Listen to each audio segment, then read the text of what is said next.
Welcome back, everyone. The St. Louis County Depot in downtown Duluth closed for the obvious reason. Lake Superior Railroad Museum also for the same reason. But we're out and about showing you behind the scenes some of the items in our collection and some of the engines and so forth that we use on our North Shore Scenic Railroad. And you can find out all about the entire collection when you get one of these, our official guidebook to the Lake Superior Railroad Museum. And we've been selling a lot of these because people know they can get them for $15 plus $4 shipping and handling. We've got a special deal for you today. You can get one of these for free. Sign up at lsrm.org to become a member of the Lake Superior Railroad Museum. Memberships start as low as $40. You get 4 of these every year. Our Junction magazine, a full-color publication with stories on railroad history and goings-on at the museum and on our North Shore Scenic Railroad.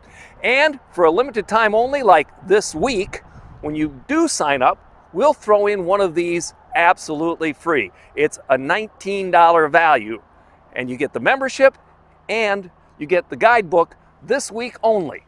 lsrm.org is the place to go. Now, of course, we want to talk about something that has got some really funny names associated with it. They're called critters. They're called dinkies. If you're a fan of Thomas the Tank Engine, you know that in the UK, they call them shunters. And they're all the same thing. They're little, tiny, industrial switch engines. And they were very, very popular in the early days of the diesel. Here's how it all started.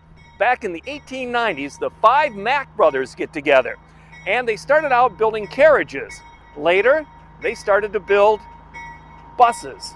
And then they started to build some of these, the Mack switchers. And that's our story for today. By the turn of the century, the Mack brothers were making trucks and mostly buses, and they moved their company to Allentown, Pennsylvania for having a bigger plant space available.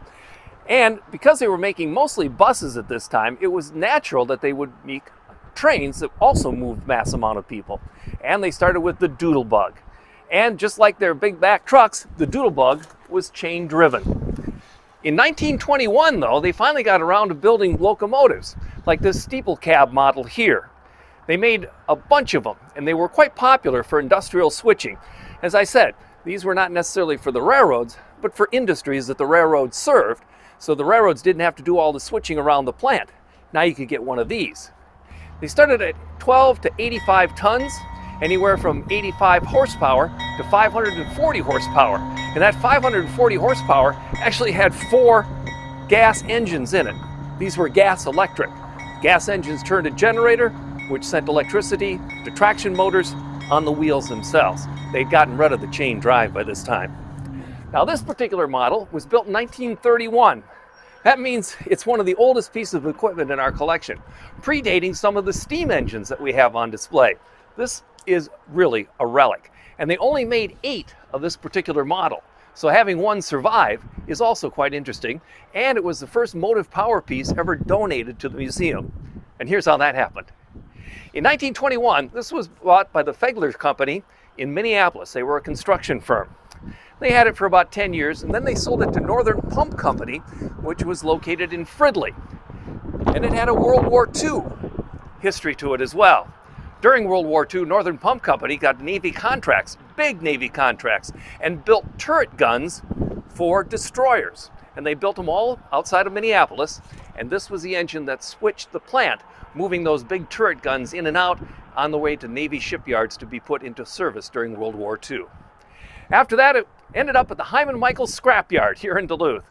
We got a lot of stuff from Hyman Michaels. Seems the manager there was one of the friends of the founders of the museum. So they made sure that this particular engine was saved, and that was good news.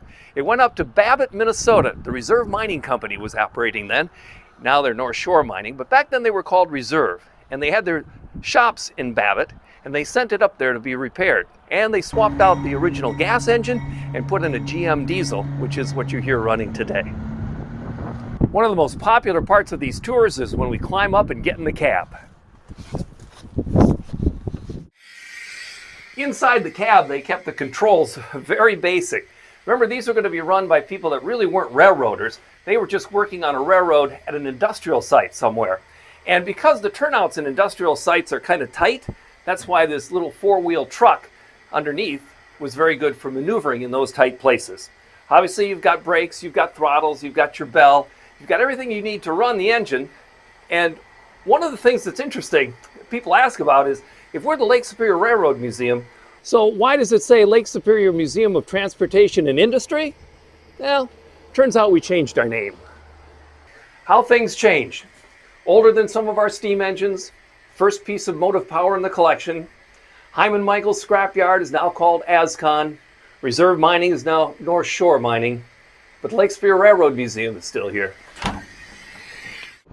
Up at Reserve Mining Company at the Babbitt location where they have their engine shot, that's where they did all the reconstruction and get it back to working order, and that's why they painted it this color. If you look at the early livery for the Reserve Mining Company train crew and engines, you'll find it looks just like this. So not only is this a historic engine, but it also has a very historic paint scheme no longer found anywhere except right here at the Lake Superior Railroad Museum, where we'll expect you back tomorrow for another one of our continuing series. Please, in the meantime, do what your mom told you. Wash your hands, cover your coughs, don't touch your face. Social distancing is important now more than ever, and let's take care of each other. See you next time!